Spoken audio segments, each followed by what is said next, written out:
ha guiado tu camino y a tu lado siempre está.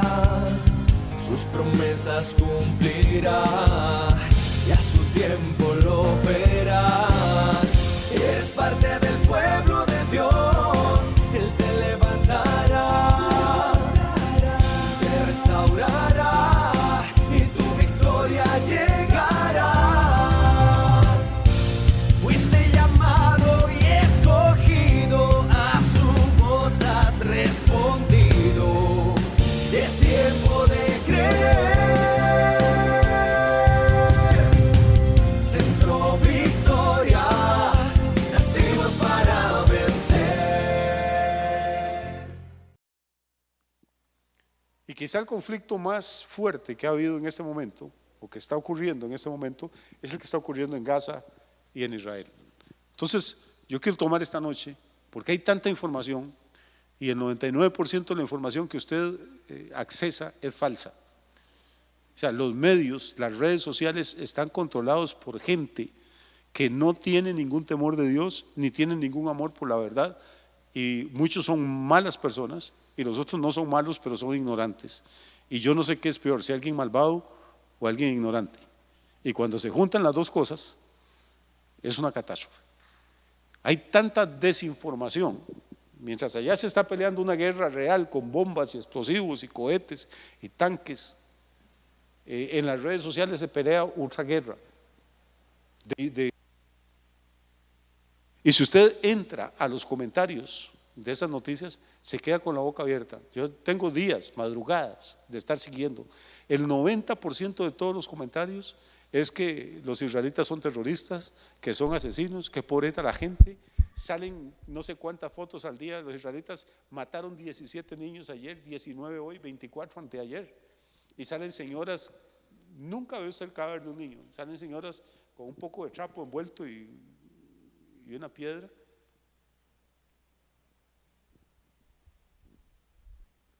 Tanques israelitas rodean el hospital, destruyen escuelas. Y todo esto es una muestra de un odio extrañísimo, de un odio que tiene una base espiritual. La mayoría de personas que escriben estas cosas nunca han conocido a un judío, para empezar, número uno. Y número dos, no conocen de historia absolutamente nada, ni de geopolítica, ni de geografía, ni de ninguna cosa. Escriben por lo que ven, por lo que oyen, por lo que dice la mayoría. Y nosotros, como pueblo de Dios, yo creo que tenemos que estar enterados de qué es lo que está ocurriendo. Entonces, lo que quiero hacer hoy es un pequeño recorrido histórico. Yo sé que no a muchos les gusta la historia, no a muchos les gusta aprender, pero nuestra lucha como gente que le sirve a Dios en esta iglesia durante 40 y pico de años ha sido que la iglesia no es para emocionar a la gente, sino para educarla. Yo no creo que la iglesia sea para pegar gritos, ni para tirarse al suelo, ni ninguna de esas cosas. Tiene que ser un lugar donde uno venga a aprender lo que no le van a enseñar ni en la escuela, ni en el colegio, ni en la universidad. Amén. Muy bien, dicho este preámbulo tan largo, ya se me acabó el tiempo para lo que quería decir, pero vamos a entrarle al asunto. No sé si nos pueden poner un mapita que les pedimos por ahí.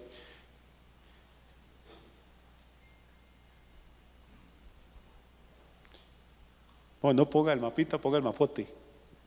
Ahí. Vea qué interesante para empezar. Dice Israel y Palestina, situación territorial. Eso que se ve celeste arriba a la izquierda es el mar Mediterráneo, y ahí están algunas de las ciudades más importantes de Israel. Lo que está en café es el territorio de Israel. Ese territorio son 22.000 kilómetros cuadrados, menos de la mitad de Costa Rica. Trate de pensar en un país que es menos de la mitad de Costa Rica. Está rodeado por allá arriba, ustedes ven, arriba de los cafés hay una puntita gris que dice Líbano. Eso es Líbano. Abajo del Líbano a la derecha dice Siria. Si usted ve, son territorios mucho más grandes. Y después de Siria aquí dice Jordania, Egipto, por ahí sigue Arabia Saudita. Todos esos países, solo Arabia Saudita mide más de 1 millón de kilómetros cuadrados.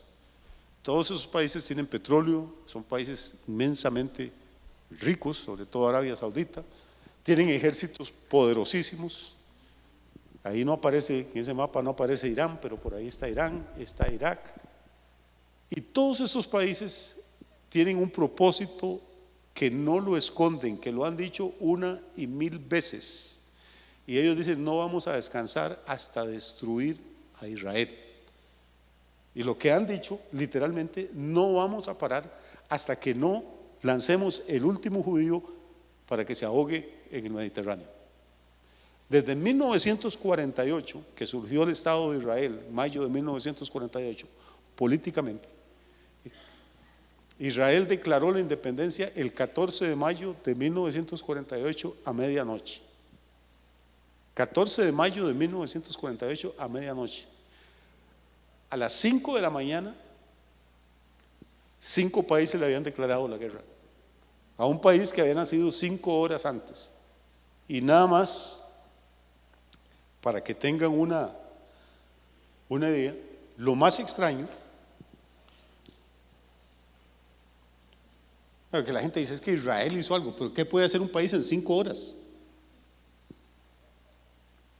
Es como que usted dé a luz a un niño y ahí lo haya parido hace 5 horas y un loco ahí lo mate. Es que ese niño es un peligro, me hizo mal.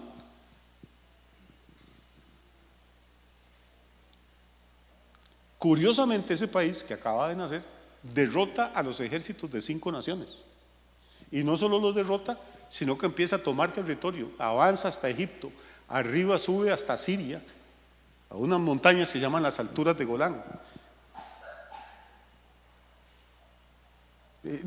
Como que en la cabeza de uno no cabe como un país recién nacido con 22 mil kilómetros cuadrados puede derrotar a los ejércitos de 5 naciones que se han preparado durante años.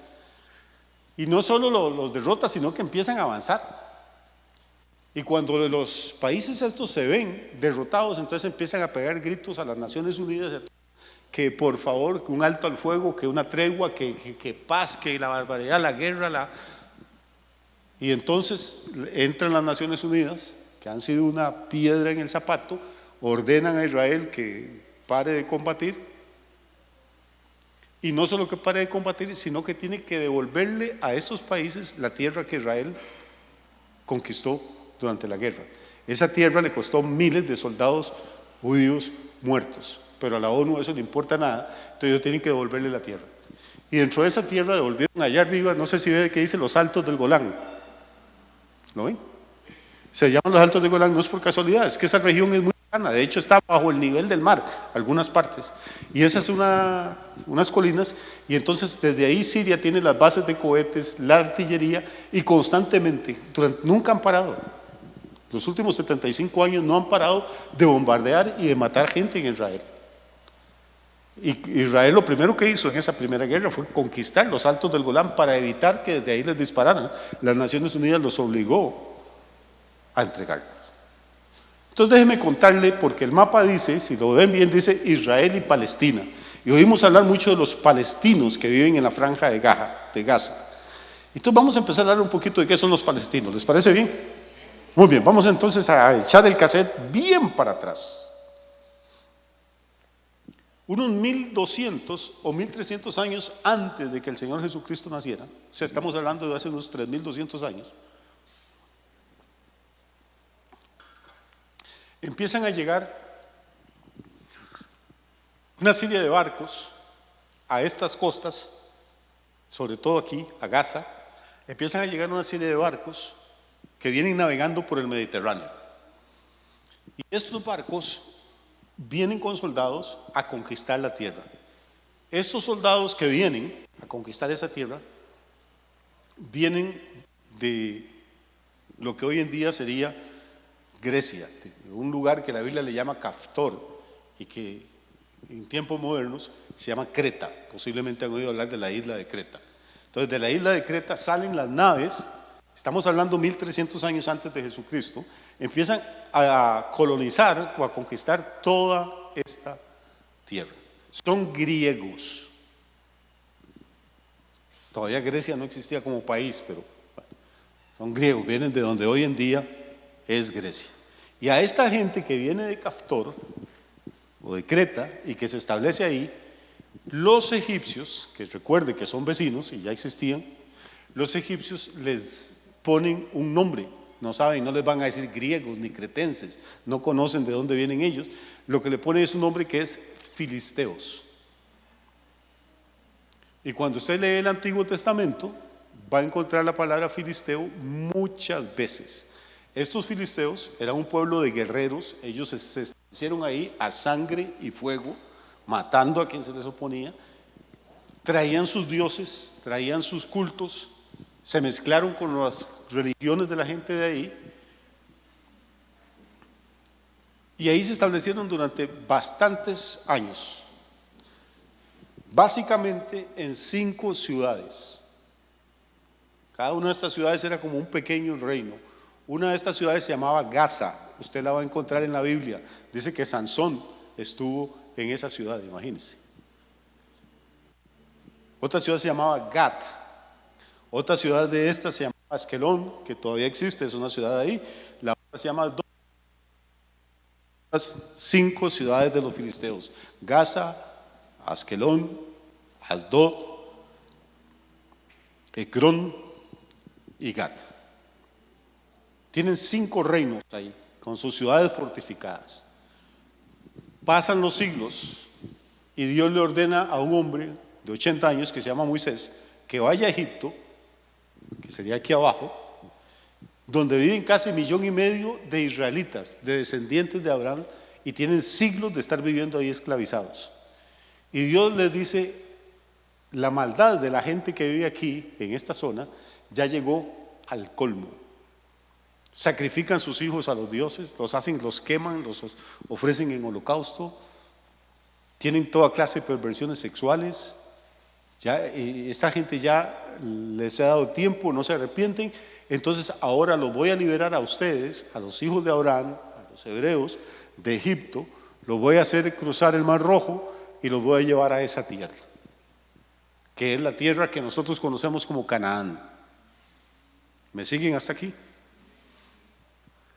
Obviamente, cuando los israelitas llegan a Canaán, o lo que hoy es Israel, esas ciudades se defienden. Y entonces hay un estado de guerra continuo entre los israelitas y los filisteos. Puede leer todo el libro de los jueces, puede leer todo el libro de Josué, puede leer el libro de Reyes, de Samuel, de Crónicas, y va a encontrar que hay filisteos por todas partes. ¿Quién ha oído hablar de la historia de David y Goliat? Bueno, Goliat era filisteo. Todas las batallas, o las batallas más grandes que peleó el rey David, fueron contra los filisteos.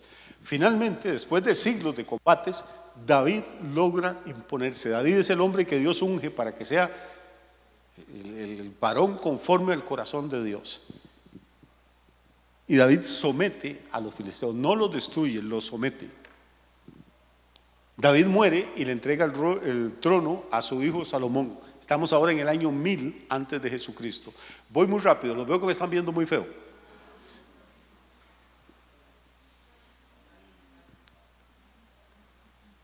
O sea, estamos ahora en el año 1000 antes de Jesucristo. David muere y su hijo Salomón sube al trono. Salomón significa el Pacífico. Salomón nunca peleó ninguna guerra. ¿Por qué no peleó ninguna guerra? Porque ya su papá había tomado el control de todas las ciudades que antes le habían pertenecido a los filisteos.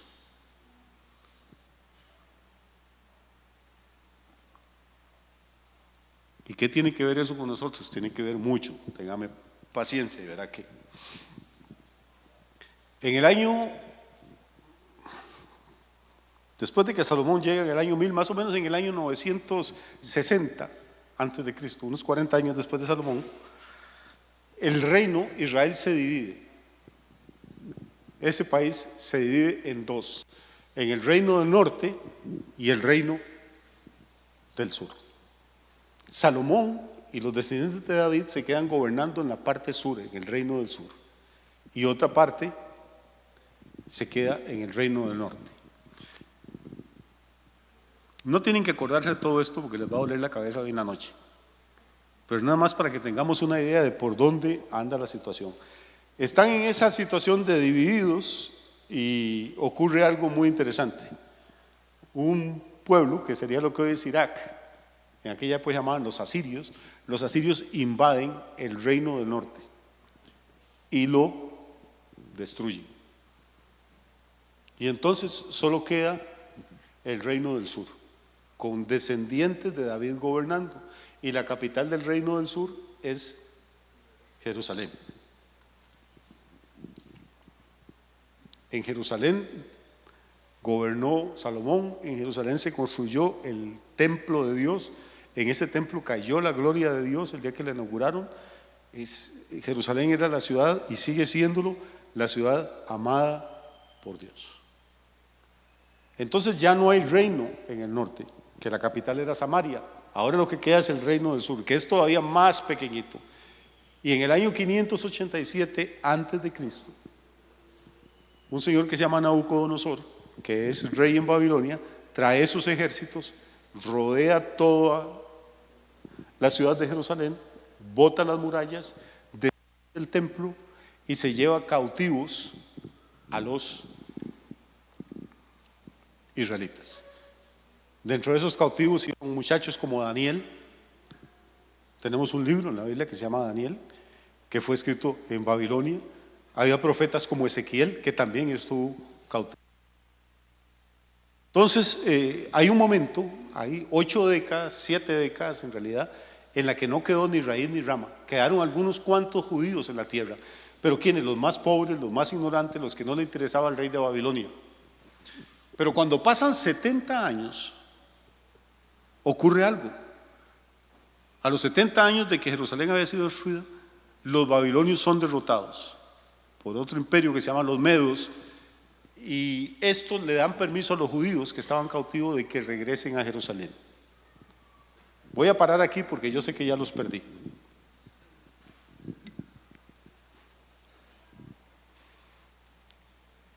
El reino del norte es destruido por los asirios. Pasan más o menos 150 años en que el reino del sur está solo, sin enemigos. Ya no hay reino del norte. Los asirios destruyen el reino y se llevan a la gente.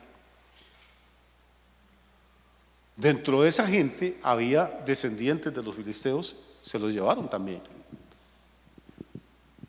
A los 150 años, en el año 587 a.C., viene Nabucodonosor con sus tropas, igual destruye ahora el reino del sur y también se lleva cautivo a la gente. La deporta, se la lleva para Babilonia. Pero la diferencia es esta: a los 70 años, los israelitas vuelven y vuelven a reconstruir el templo y vuelven a reconstruir la muralla. Lea el libro de Esdras, lea el libro de Nehemías. Pero los del norte,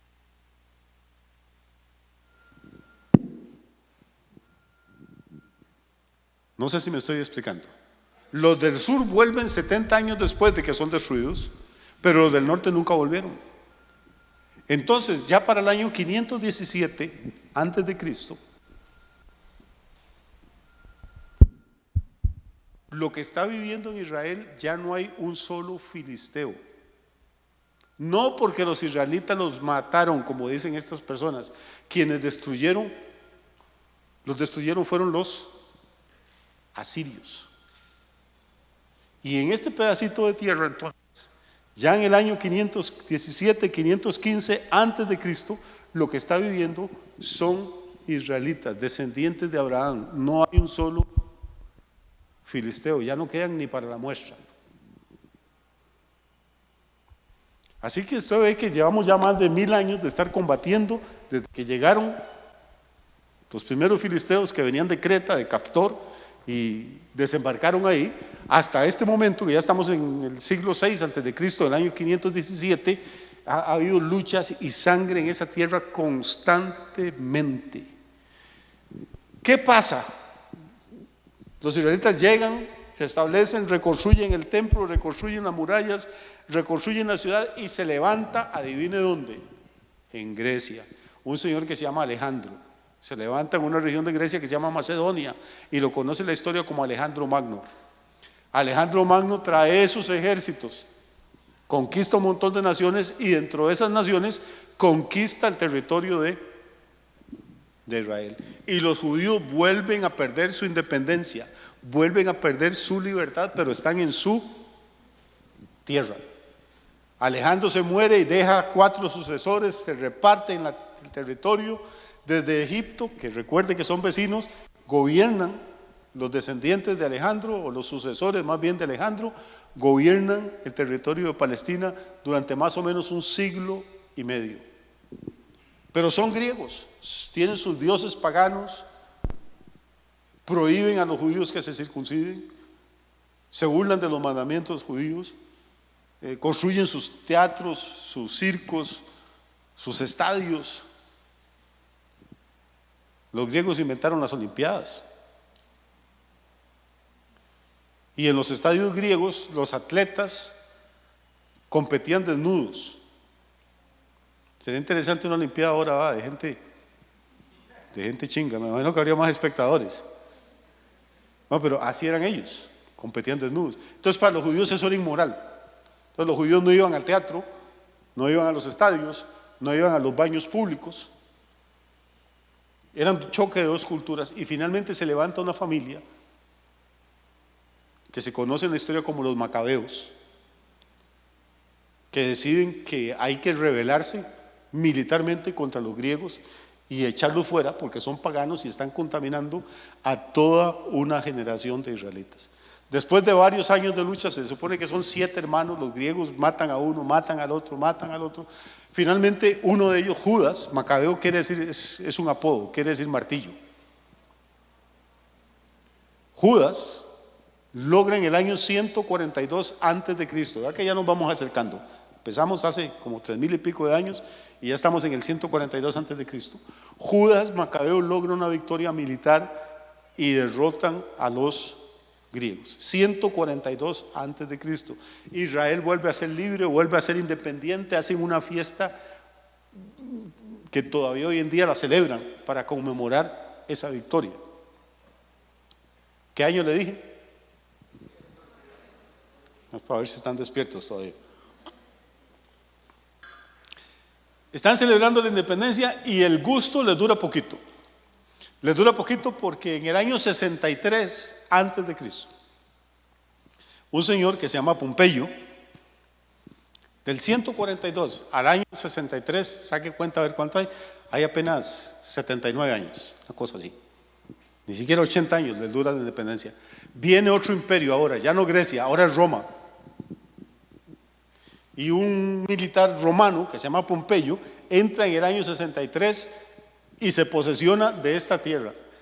Note desde cuánta sangre, cuánta violencia se ha derramado en este pedacito de tierra, en un desierto de nada. Es que si fuera un lugar que uno dice, qué potreros como para tener vacas, qué suelo para sembrar frijoles, pero qué es la obsesión que tiene la gente de pelear justamente habiendo tanta tierra en este planeta. Conquistadores desde otros continentes viajan en barcos, mueven ejércitos para atacar justamente ese pedazo de tierra. Y es que hay una razón. Satanás odia todo lo que Dios ama, y Dios ama esa tierra, y Dios se la prometió a Abraham. Ahí están las tumbas de Abraham, de Isaac, de Jacob, de Sara. Y lo interesante, diga lo que diga la gente, es que hay una historia en el libro de Génesis. Repito, yo creí que no iba a usar la Biblia hoy, pero hay una historia en el libro de Génesis cuando muere Sara, la esposa de Abraham, del padre de Israel. Él busca a un príncipe de esa tierra, a un príncipe filisteo, y le dice que le venda la tierra para enterrar a su muerta. Y el príncipe le dice, entre nosotros dos, con la amistad que tenemos, no nos vamos a poner por unas cientos de piezas de plata más o menos a discutir. Toda la tierra es suya, cójala, entierra a su muerto. Y Abraham hace algo rarísimo, dice, no quiero que me la regalen. Si voy a tener la tierra tengo que pagar por ella. Abraham compró legalmente el derecho a usar ese suelo. Cuando el libro de Génesis fue escrito, no había ninguna de las cosas que hay hoy en día, de los pleitos, ni los políticos, ni las redes sociales, ni toda esta gente hablando de lo que no sabe. Pero Dios dio a Abraham para que no recibiera un regalo de un pagano, sino que lo comprara. Y al comprarlo adquirió un derecho legal, aparte de la promesa de Dios que tenía, adquirió un derecho legal comercial sobre la tierra. ¿De quién es la tierra? Pues del que pagó por ella. Voy a hacer un paréntesis aquí. Pensemos un momento. ¿Cuántos de ustedes tienen, aunque sea un lote, aunque sea en el cementerio, pero algo ahí, la casa donde está, donde tiene la gallina, o un lote pequeño, no importa si la vaca le queda el hocico afuera por un lado y el rabo por el otro, pero el lote es suyo? Bueno, uno tiene un lote y la pregunta mía es: ¿por qué ese lote es suyo? Pues yo lo compré. ¿A quién se lo compró usted? Se lo compré a mi abuelito bueno, ¿y por qué era su abuelito? Porque abuelo me lo compró a la señora que lo tenía antes. ¿Y por qué ese lote era de esa señora? Y si usted se va para atrás, hubo alguien que mató al indio que vive ahí para quitarle el lote. El suyo y el mío y el de todos. Hubo alguien que en algún momento no pagó nada y se apropió de algo que no era de él, porque la Biblia dice que de Jehová es la tierra y su plenitud. De ahí sacaron los comunistas la idea de que toda propiedad privada es un robo. Bueno, pues Abraham no se robó nada, pagó por ella. Y no mató al dueño, pagó por ella. Y ahí están los huesos o el polvo de toda esta gente, de todos los patriarcas. Aún José, predicábamos una semana de estas, si se acuerdan, murió en Egipto, pero dijo: cuando se vayan de aquí, porque Dios los va a visitar y los va a sacar, llévense mis huesos para que los sepulten en esa tierra. Y Satanás odia esa tierra, por eso hay tanta sangre, hay tanta violencia, hay tanto odio en las redes y en los noticieros contra esta gente que vivió ahí. Viene Pompeyo entonces en el año 63 a.C. y establece el poder romano ahí. Y los romanos aguantan. Ponen ahí sus soldados, sus legiones, y aguantan más o menos hasta el año 63 después de Cristo. Que los judíos ya no lo soportan y empiezan a rebelarse, y empieza una guerra de rebelión. Ahora estoy después de Cristo. Se rebelan contra los romanos y esa rebelión la extinguen los romanos, la derrotan en el año 70 después de Jesús. Otra vez Jerusalén vuelve a ser destruida, otra vez el templo vuelve a ser incendiado, 1 millón de judíos mueren, miles mueren de hambre durante el asedio, y los que sobreviven son llevados para venderse como esclavos en todos los puertos del Mediterráneo, y las mujeres se venden en los prostíbulos. Y los romanos dijeron: ahora sí nos quitamos de encima a los israelitas para siempre. De hecho, acuñaron unas monedas que dicen Judea Capta, donde se ve donde llevan hasta los vasos sagrados del templo, se los llevan para Roma.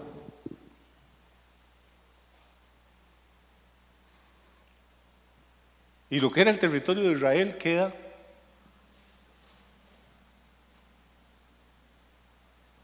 asolado. Pero los que sobreviven, estamos hablando del año 70 después de Cristo, una generación después. Y note que dije todo el territorio, ¿de dónde? ¿Territorio de dónde dije? Ahora sí, ya los perdí.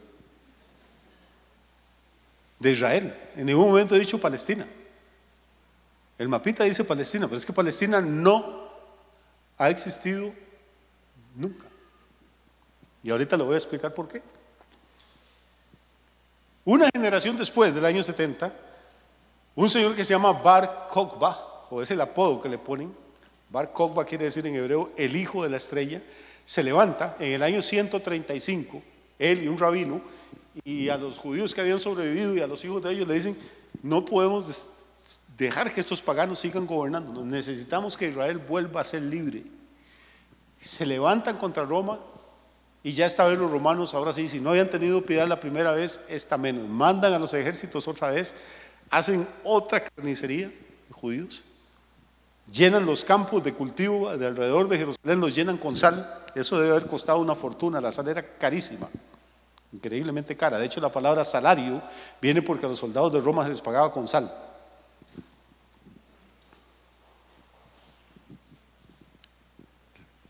riegan sal por toda la tierra para esterilizarla, para que nadie pueda sembrar ahí nunca nada.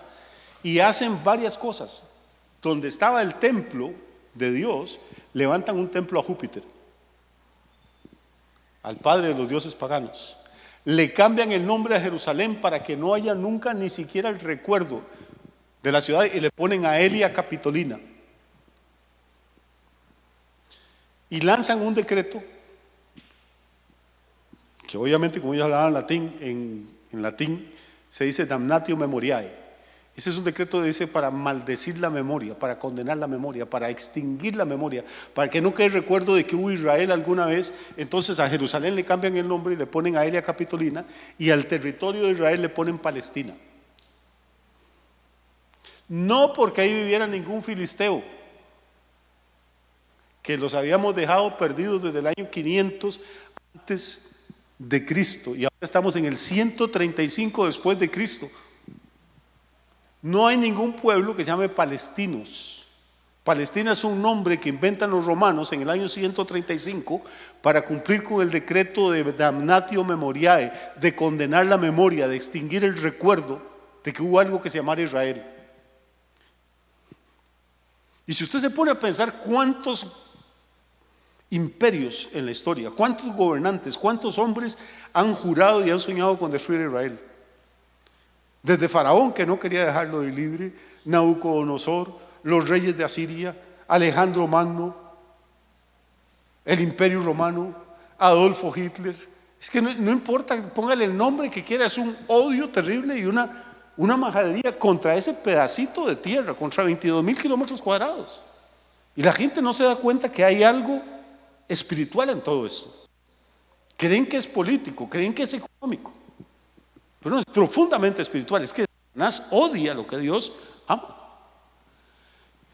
Y entonces, del año 135, Roma dice: ahora sí los destruimos, ahora sí los aniquilamos, condenamos hasta la memoria, hasta el recuerdo de Israel. Pero resulta que el Imperio Romano, que es lo más grande que el mundo ha visto, es derrotado. Menos de 250 años después, de hecho en el año 476 después de Cristo, los bárbaros que vienen de Alemania, de otros lados de Europa, son tribus y vienen presionando contra las fronteras del imperio, finalmente logran llegar a Roma e incendian Roma. Y para mucha gente aquello era el fin del mundo, la ciudad más maravillosa, la cultura más grande, de pronto desaparece. Y para mucha gente ahí es donde empieza la Edad Media, la Edad Oscura, año 476 después de Cristo. Pero Roma era tan grande. ¿Aguantan todavía 10 minutos más? Vea, esta clase en una universidad le cuesta. De hecho tengo ganas de recoger otra ofrenda ahora después.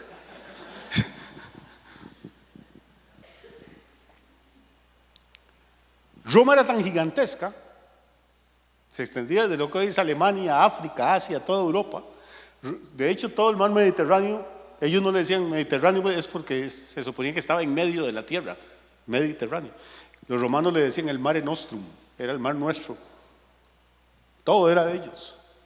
Era tan grande que a los que lo conquistan, los bárbaros, solo se quedan en la parte occidental, en la parte del oeste. Pero lo que son los gigantescos territorios del oriente, de la parte este, no los conquistan. Entonces Roma pasa por el mismo proceso que había pasado Israel, en mucho más pequeña escala unos siglos antes. Israel se dividió en el reino del norte y el reino del sur. Roma se divide en el imperio de Occidente, que es el que es derrotado, y el imperio de Oriente, cuya capital era Bizancio. Cuando Israel se dividió, quedó con dos territorios: reino del norte, que la capital era Samaria; reino del sur, que la capital era Judá. Cuando Roma cae, y el que casi caigo soy yo, cuando Roma cae, se divide también en dos: en el imperio de Occidente, que la capital era Roma, que es destruida, y el imperio de Oriente, que la capital era Constantinopla, o Bizancio, como también se la conoce, que todavía existe hoy en día. Te puede ir a hacer un tour cuando quiera, aunque que no, ojalá que no sea pronto, porque la situación está caliente por ahí también. ¿Y qué hace el imperio de Bizancio entonces? Parte de todo ese territorio del imperio de Bizancio hereda lo que había sido Israel.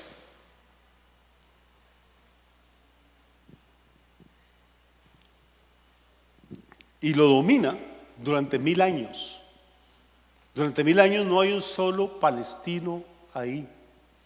Son romanos del Imperio de Oriente y la capital es Bizancio, que está en lo que hoy día es Turquía. Y desde Bizancio, desde Turquía, mandan sus gobernadores a controlar esa provincia que es Israel.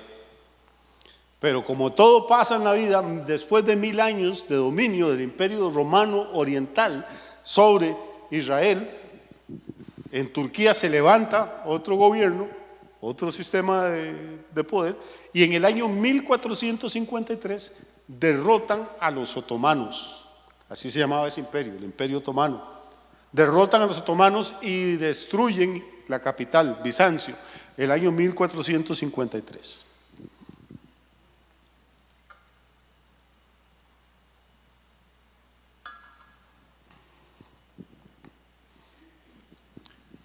Y desde 1453,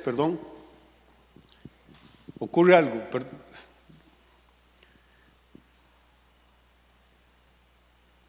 Respiro profundo, le marco el espacio para que los que editan el video corrijan. Imagino que ya se dieron cuenta del error. Es que son muchas fechas y muchos años y muchos nombres. Muchos años también que uno tiene y se le empiezan a olvidar las cosas.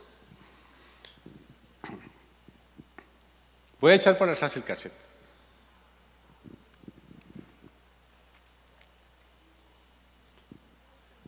El Imperio Otomano toma el control de lo que es Israel durante casi 1000 años. Y en el año, ya ahora sí estamos cerquitita, ya vamos a llegar. En el año 1914 empieza la Primera Guerra Mundial, que va a durar más o menos hasta 1918, dura unos 4 años. Pero a mitad de esa guerra, en el año 1916, Inglaterra, que es una de las potencias que está peleando, si no han leído la historia de Lawrence de Arabia, o Lawrence de Arabia, léanla, vale la pena. En el año 1916, Inglaterra manda sus tropas y entran a Jerusalén y derrotan al Imperio Otomano. Recuerden que ya estamos cerquita, 1916, eso fue hace 107 años, fue ayer. Primera Guerra Mundial. Desde 1916 hasta 1948, Inglaterra gobierna esa región, lo que hoy es Israel.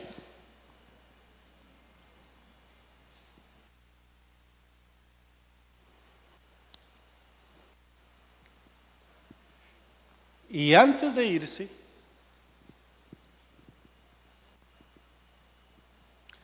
Inglaterra inventa un país que nunca ha existido.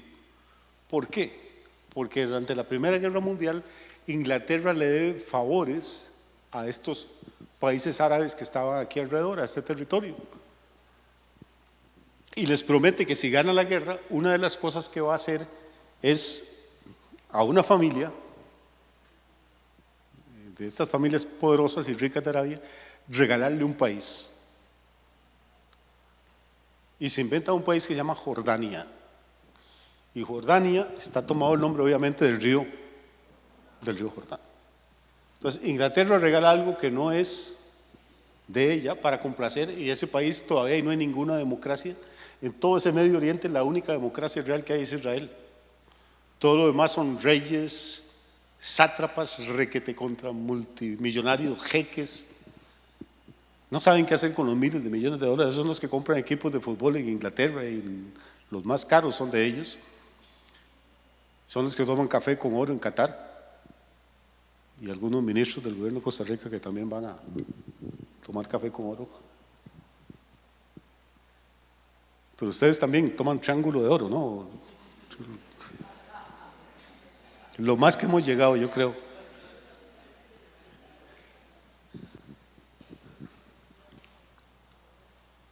Entonces, repito, vea qué cerca que estamos. Estamos en 1916,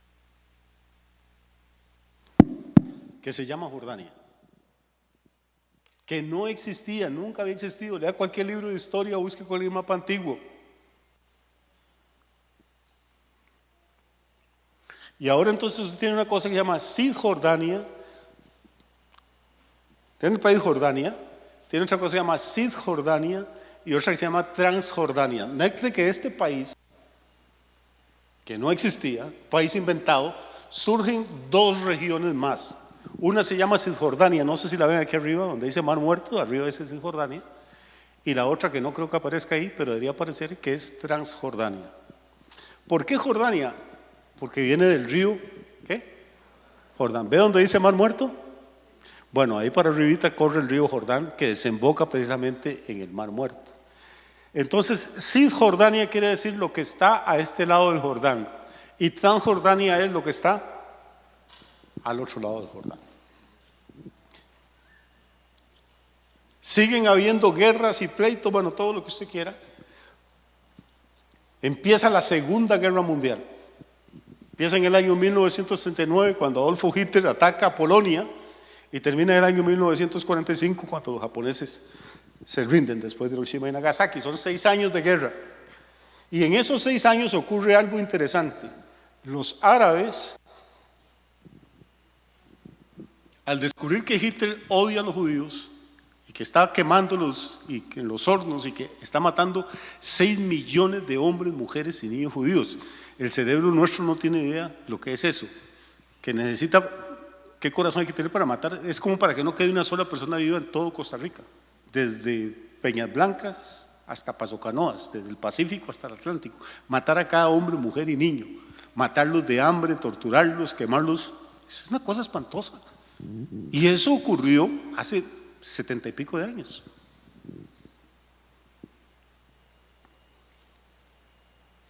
No es que fue hace 1000 años, fue hace 75 años. Sus abuelos estaban vivos. Los padres de algunos de nosotros estaban vivos. La gente cree que antes la gente era salvaje, tantas guerras. No, eso ocurrió ayer. Y una salvajada como esa, un genocidio, no se ha visto nunca. Es como decía una maestra declamando, decía que en el tiempo de los apóstoles los hombres eran bárbaros. Se subían a los árboles a matar a los pájaros. Pero no, aquí no estamos hablando de matar pájaros, estamos hablando de matar a 6 millones de personas. Y no era en el tiempo de los apóstoles, era ayer. Cuando los árabes se enteran de que Hitler está haciendo eso, entonces los árabes apoyan a los ejércitos de Alemania. Recuerde que la guerra empieza, la Segunda Guerra Mundial, en 1939, le acabo de decir, y termina en 1945. E Israel nace 3 años después, en 1948. Todavía Israel no existe como país en 1945, pero ya hay miles de judíos viviendo en esa tierra. Hay tantos miles de judíos viviendo en esa época que 63,000 de ellos se enlistan en el ejército británico y van a pelear y a morir en la Segunda Guerra Mundial para defender a Inglaterra. Mientras que los árabes están para apoyar a los nazis. ¿Y sabe qué hace Inglaterra? Una vez que gana la guerra, dice, ya no les vamos a dar independencia a esta gente, vamos a seguir oprimiéndolos. Los israelitas empiezan a luchar y luchar, y durante 3 años el conflicto es tan grande que finalmente los ingleses se hartan y dicen, bueno, vean a ver qué hacen con ellos. A raíz de la Segunda Guerra Mundial, para que no volviera a haber más guerras nunca, la mayoría de países hicieron una cosa que se llama la Sociedad de Naciones, que después se evolucionó y hoy se llama las Naciones Unidas. Y entonces uno de los primeros acuerdos de las Naciones Unidas fue que esta tierra había que partirla en 2 y crear ahí 2 estados, uno árabe y otro judío. ¿Por qué hacen eso? Porque el mundo está horrorizado cuando lograron entrar a Alemania y a Polonia y vieron los campos de concentración y la gente como cadáveres y hornos donde los cremaban. El mundo que ahora sabe qué vamos a hacer con los 4 gatitos judíos que quedan vivos. Y entonces vamos a crear, se llama un hogar nacional para los israelitas. Partimos la tierra, los árabes que viven en una mitad y 2 estados con 2 gobiernos. Los judíos desesperados dijeron que sí. ¿Sabe quién dijo que no? Los árabes dijeron: no aceptamos que un solo judío viva en nuestra tierra. Cuando Israel se independiza, se crea como nación en mayo del 48, garantiza los mismos derechos para todas las personas que estén en territorio de Israel, sean árabes o sean judíos. Les garantiza la libertad de religión, la libertad de todo. Pero recuerde que hay 5 países ahí que tienen planes de que apenas Israel se independice, destruirlo. Entonces lo que hacen es decirle a los árabes que viven ahí, jordanos y árabes que viven ahí, decirles: no se queden, eso es mentira que les van a dar iguales derechos, huyan porque nosotros vamos a atacar a Israel y los vamos a destruir. Dentro de una semana hemos acabado con el último judío y ustedes vuelven y ocupan no la mitad del territorio sino todo el territorio. Entonces cientos de miles de árabes que estaban aquí salen porque los árabes de estos países vecinos les dicen que en una semana ya Israel no va a existir, y salen y se quedan en un campamento incómodo, feo, con malas condiciones sanitarias, pero es una semana. Una mala noche en cualquier lado se pasa, y 7 también. Y esa semana se les ha complicado desde el año 1948 hasta ahorita. Llevan 75 años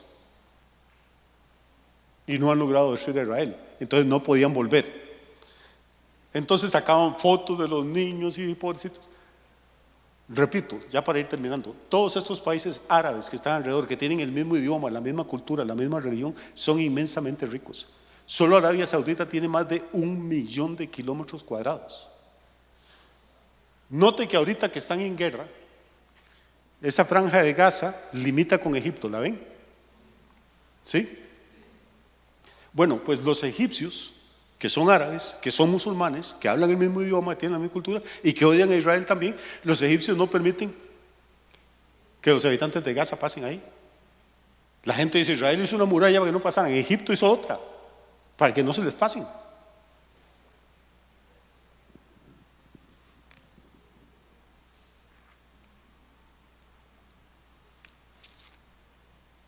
Y entonces estos países árabes no ayudan a esta gente a educarse, ni a crecer, ni a producir. Ahí no hay fábricas más que de balas, de cohetes y escuelas de terroristas. Y hace menos de 2 meses,